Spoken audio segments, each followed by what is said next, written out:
Hello, good morning. स्वागत आहे तुमचं सर्वांचं माझ्या अजून एका मिनी ब्लॉगमध्ये. सकाळी आम्ही नाश्त्याला पोहे बनवलेले. आम्ही पोहे मोनिको बिस्किट खाल्लेलं चायमध्ये नाश्त्याला. टाइम पण झालेला भरपूर, मग त्यामुळे मी लगेच स्वयंपाकाच्या तयारीला लागलेले.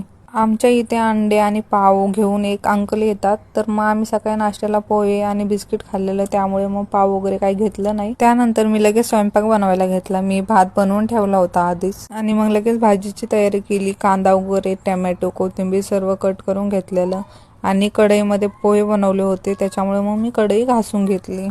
आणि ही दुकानामध्ये गेली होती, तर चॉकलेट वगैरे घेऊन आलेली. मग खात होती, तर मला पण चारलेलं. मामा दुपारून जेवायला आलेले, मग मी लगेच भाकर बनवून घेतली ज्वारीची. आणि बबलूला खूप भूक लागली होती, तर मग त्याच्यासाठी लगेच पोळ्या बनवायला घेतल्या. मग स्वयंपाक वगैरे बनवला. त्यानंतर बबलूला जेवायला दिलं आणि मग नंतर भांडी वगैरे घासली. मी सर्व किचन वगैरे आवरलं आणि मग रात्रीच्या जेवणामध्ये मी गोबीचे पराठे बनवलेले. जर तुम्हाला गोबीच्या पराठ्याची रेसिपी हवी असेल तर मला कमेंटमध्ये नक्की कळवा. मला एक कमेंट आली होती, ताई तुम्ही छान मिनी ब्लॉग बनवता, तिच्यासाठीच मी हा मिनी ब्लॉग बनवला आहे.